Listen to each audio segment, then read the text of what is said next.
À toutes et à tous, bonsoir et bienvenue à cette nouvelle session d'information sur Tosungana Télévision.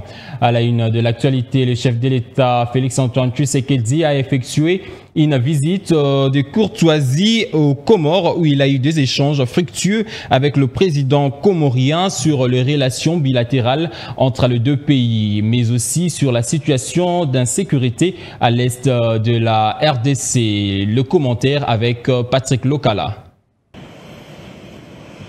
Accompagné de son épouse, le président Félix-Antoine Tshisekedi Tshilombo est arrivé aux Comores. Il a été accueilli par le président de cet État insulaire lors de sa descente de l'avion. Une visite éclair que le président comorien qualifie de courtoisie. Les Comores brigueront la tête de l'Union africaine lors du 36e sommet de l'organisation qui se tiendra du 18 au 19 février à Addis Abeba en Éthiopie. Une occasion pour Félix Tshisekedi d'évoquer la question de l'Est qui a fait l'objet de leur discussion. Kinshasa dit attendre beaucoup de Moroni sur cet aspect. Félix Tshisekedi compte sur l'aide de son homologue comorien pour amener la paix dans cette partie du territoire national. La paix faisait que nos deux pays se retrouvaient dans toutes les conférences internationales côte à côte. Et on a pris donc saisi cette occasion pour nous rapprocher et parler de nos problèmes. Et voilà qu'aujourd'hui, nous nous retrouvons ici, dans un pays frère, un pays qui se veut important, qui va devenir important, vous le savez. Le président Azali va devenir notre président, le président de notre organisation dans quelques jours. Donc il fallait que je vienne le voir, partager avec lui cette petite expérience que le Congo a connue avant lui. C'est vrai que lui, c'est un homme d'expérience, de plus d'expérience que moi. Il en a eu d'ailleurs, il a eu l'occasion de m'en faire part par rapport à l'histoire de ce pays.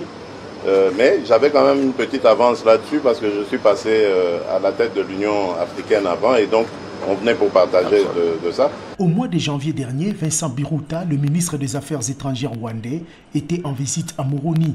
La présence de Félix Tshisekedi dans la capitale comorienne n'est pas liée à celle du diplomate rwandais,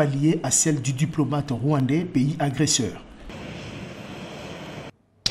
À la primature, le Premier ministre Jean-Michel Sama Lukonde a évoqué les questions de la pacification de l'Est de la RDC, les questions du développement et de l'organisation des élections avec une forte délégation de la mission des Nations Unies pour la stabilisation de la RDC, MONUSCO, qu'il a reçu en audience le jeudi 9 février 2023 à la primature. Cette délégation était composée de plusieurs départements du secrétariat des Nations Unies, conduite par la représentante du secrétaire général de la mission des Nations Unies pour la stabilisation de la RDC, Bintou Keïta. La délégation a exprimé sa solidarité avec la RDC, en particulier avec la situation des souffrances de populations vivant à l'est de la RDC. Le président de la Chambre basse du Parlement, Christopher Mbosso Nkodia, a reçu dans son bureau de travail une délégation d'officiers des FARDC conduite par le ministre en charge de la Défense nationale et ancien combattant, Gilbert Kabanda. Seule la situation sécuritaire à l'est de la RDC était au centre des échanges. Suivez cet élément.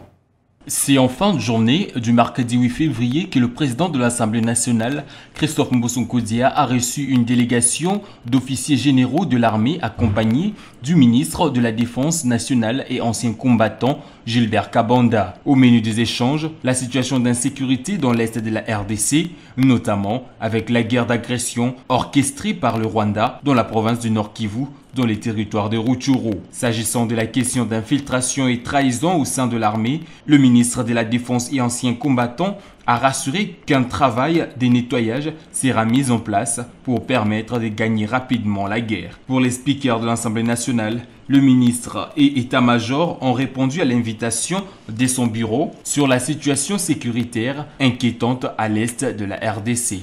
Merci au ministre de la Défense. Merci également à l'état-major de notre force armée d'avoir répondu à notre invitation. Monsieur le ministre vient de vous dire la raison de cette rencontre. Ça porte essentiellement sur la grave situation sécuritaire de l'Est et un peu de l'ensemble du pays. Nous avons tiré tous des conclusions. Nous, au nom de la représentation nationale, notre peuple tient à ce que notre armée se ressaisisse, prenne un sursaut d'orgueil pour barrer la route au M23 supplétif de l'armée rwandaise. Toujours dans le même chapitre, Gilbert Kabanda, ministre de la Défense nationale et ancien combattant, était devant le sénateur le jeudi 9 février 2023 au sujet de l'insécurité persistante à l'est de la République démocratique du Congo. Suivez cet élément. Sur invitation du bureau de la Chambre haute du Parlement congolais, le ministre des tutelles en charge de la défense et ancien combattant Gilbert Kabanda a dû répondre aux préoccupations des sénateurs réunis au sein de la commission des défenses et sécurité de cette chambre au sujet de l'insécurité qui s'aggrave dans la partie est de la République démocratique du Congo, accompagné du chef d'état-major adjoint chargé des opérations et renseignements, le général-major Jacques Chalingoza. Ici de noter que, en présence du président de cette chambre, Modeste Bahati Lukwebo, une pétition est en ces moments en circulation pour la convocation d'une session extraordinaire à la Chambre haute du Parlement pour traiter cette question de l'insécurité grandissante à l'est de la RDC avec le mouvement du 23 mars qui ne cesse de multiplier des exactions depuis sa résurgence en avril de l'année dernière. Au vu des accusations éhontées du Rwanda à l'endroit de la République démocratique du Congo sur le non-respect de processus de paix entre les deux pays, Yves Patrick Kombo, analyste politique, interpelle la communauté internationale à pouvoir peser de tout son poids pour mettre fin à cette crise entre les deux pays. Si nous regardons bien entre le Rwanda et la RDC, c'est le Rwanda qui ne respecte pas les accords. La communauté internationale, même les Nations Unies, reconnaissent tous que c'est le Rwanda à travers les M23 qui menacent la RDC et non le contraire. Et à tout moment qu'on demande de cesser le feu, c'est le Rwanda qui nous attaque, ce n'est pas la RDC. Donc je trouve vraiment anormal que le Rwanda puisse pointer le doigt à la RDC de pouvoir violer les accords. C'est connu de tout le monde. La réaction est celle-ci. Je considère que malgré tous les sommets plutôt, tous les accords qu'on pourra signer avec le Rwanda, rien ne marche. Je prends la communauté internationale à témoin. Je trouve une inaction, je dirais. La réaction de la communauté internationale n'arrive toujours pas. On ne fait qu'observer. La communauté internationale ne fait qu'observer. Donc, la RDC, comme je l'avais dit il y a l'autre fois, la RDC est obligée de se battre, de faire tout le moyen en sorte de se défendre elle-même. Parce que si on doit attendre quelque chose de la communauté internationale, elle ne va pas venir aujourd'hui. Je ne peux pas, en responsable, je ne peux pas affirmer directement, dire que c'est la communauté internationale qui est responsable. Même indirectement, je ne peux pas affirmer, d'autant plus que nous n'avons pas de preuves. Ce que nous contestons de la part de la communauté internationale, c'est cette inactivité-là. C'est de vouloir observer au moment où il y a des milliers de personnes qui... Changeons carrément de chapitre. La vice-ministre de l'EPST, Aminata Namasia, a visité les installations de l'imprimerie de l'EPST située dans l'enceinte de l'Institut technique industriel de la Gombe à Kinshasa. C'était dans l'objectif de palper du doigt la réalité du travail de cet important instrument. Reportage avec Natacha Bomongo.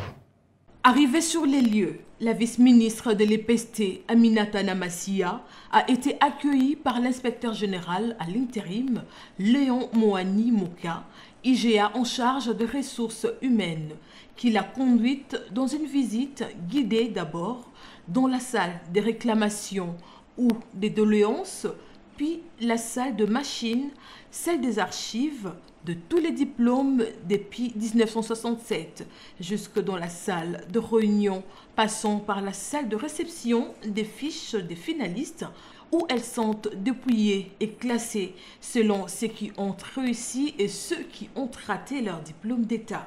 Dans la salle de réunion où se tient l'atelier, la vice-ministre a salué les participants en les encourageant pour bien assimiler la matière qu'ils vont retransmettre également aux autres inspecteurs en province.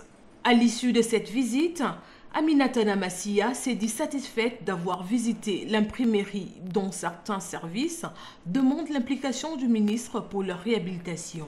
Aussi, elle en a profité pour encourager ceux qui étaient dans l'atelier. Nous sommes en train d'évaluer chaque service de l'EPST. Alors, le lundi, nous avons reçu deux des inspecteurs qui s'occupent de l'évaluation.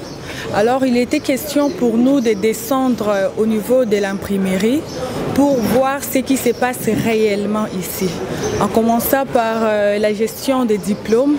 Parce que, comme vous le savez, on a eu un petit problème avec le diplôme de 2015, mais nous venons de recevoir ces diplômes-là. Alors, je voulais savoir si on a déjà commencé la distribution et nous voulons aussi voir les conditions dans lesquelles on entrepose les documents qui viennent de l'intérieur. Nous sommes quand même satisfaits parce que le travail se passe très bien. Nous encourageons quand même les inspecteurs qui gèrent les évaluations de bien conserver le dossier des élèves. Alors nous avons donné quand même quelques pistes de solutions aux IGA pour qu'ils arrivent à mieux conserver le fiche, mais aussi à mieux conserver les diplômes des élèves. Et on a aussi eu un petit problème pour quelques provinces où les inspecteurs principaux provinciaux n'envoient pas toujours les fiches à temps, ce qui aussi leur met en retard pour évacuer les diplômes qui se trouvent ici. Et au niveau du ministère, nous allons voir comment on peut atteindre ces IPP-là pour qu'ils arrivent à nous expédier aussi rapidement ces fiches afin que nous puissions décanter tout ce qu'il y a comme petits problèmes au niveau de l'inspection. Rappelons que cette visite fait suite à la séance de travail d'évaluation présidée le lundi dernier par le professeur Tony Mwaba-Kazadi. Évaluation de proches collaborateurs, aussi bien de l'administration centrale que du cabinet politique du ministère de l'EPST, dont les deux premiers inspecteurs généraux, adjoints chargés respectivement des évaluations et des diplômes d'État. Le rapporteur de la CENI, Patricia Nseya Moulela, a tenu un point de presse au siège de la centrale électorale. Pour elle, elle a tenu à mettre l'opinion nationale au parfum de progrès actuels de l'opération d'identification et d'enrôlement des électeurs lancée depuis le 24 décembre 2022 dans la première ère opérationnelle et le 25 janvier 2023 pour l'ère opérationnelle 2. Encore une fois de plus, Natacha Bomongo. Elle était face à la presse ce mercredi 8 février 2023. Patricia Nseya, rapporteure de la CENI, pour signaler à l'opinion nationale que l'évolution sur l'opération d'identification et d'enrôlement des électeurs se poursuit avec succès dans 2 heures opérationnelles. La communication de ce jour porte ainsi sur 3 points. 1. Le monitoring des premières et deuxièmes aires opérationnelles. 2. La formation dans la 3e ère opérationnelle. Et 3. La prise en charge des quelques kits qui posent des soucis. Après la ronde dans plusieurs centres d'inscription, le constat est plus que positif au regard de l'engouement de la population et des statistiques actualisées à notre disposition. Pour ce faire, Patricia Nseya a présenté les données dites provisoires de la CENI jusqu'au 7 février 2023 dans le désert opérationnel, vu que la montée est assez complexe. Le monitoring de la CENI jusqu'au 7 février 2023 dans la première ère opérationnelle renseigne ce qui suit. Nombre d'enrôlés à ce jour, 12 030 470, soit 64,35%. Monitoring de la 2e ère opérationnelle. Cette ère comprend 9 provinces. Nombre d'enrôlés à ce jour, 1 244 794, soit 8%. Comme susmentionné, l'Afrique du Sud, la Belgique et la France sont en pleine opération. Afrique du Sud, nombre d'enrôlés à ce jour, 918. Belgique, nombre d'enrôlés à ce jour, 1030. France, Nombre d'enrôlés à ce jour, 1463. J'invite ainsi les compatriotes de la première ère qui n'ont pas encore obtenu leur carte d'électeur à mettre à profit les quelques jours qui restent. Et concernant les kits d'enrôlement qui posent problème de quelque nature, que ce soit dans un centre d'inscription, ils sont vite ramenés vers l'antenne qui les transfère immédiatement au siège où les experts techniciens réparent avant de les retourner dans leur centre. Ainsi, la CENI tient à rassurer l'opinion nationale et toutes les parties prenantes que le processus électoral en République démocratique du Congo poursuit sa dynamique sans désemparer et le chemin vers les élections libres, démocratiques et transparentes dans les délais constitutionnels est irréversible.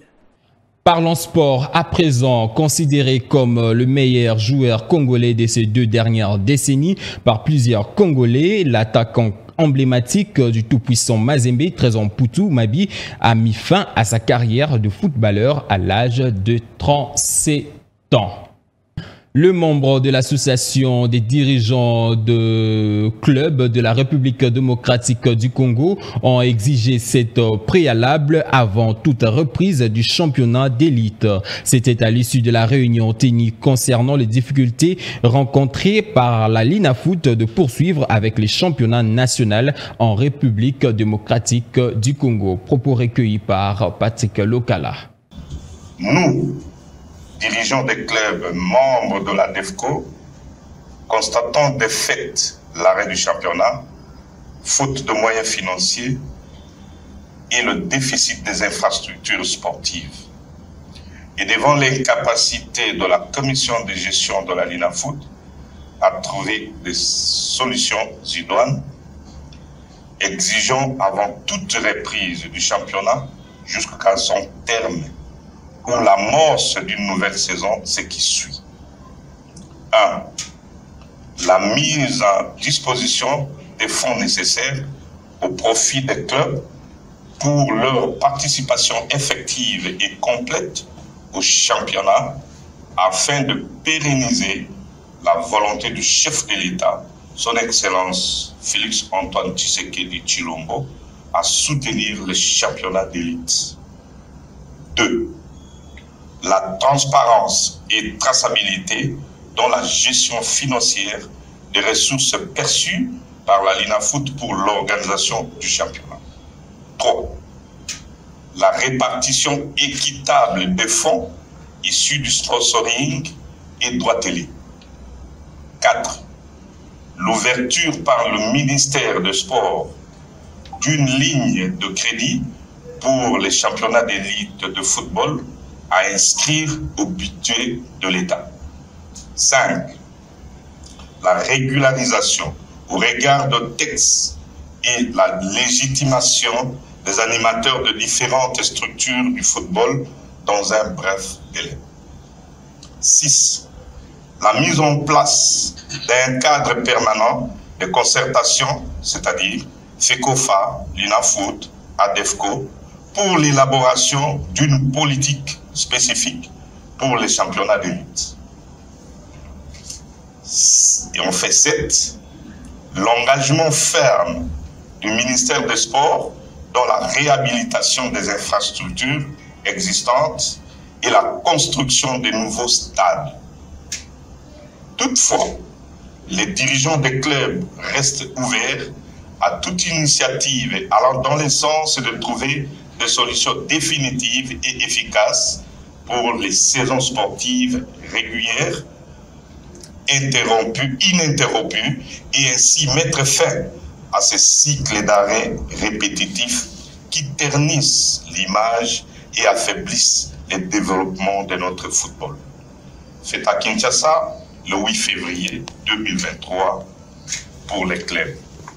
Madame, Messieurs, c'est par cette note sportive que nous mettons un terme à cette édition du journal. Merci de nous avoir suivis. N'oubliez pas de nous suivre encore sur Molière Télévision. En attendant, restez branchés sur le programme de Tosungana Télévision. Au revoir.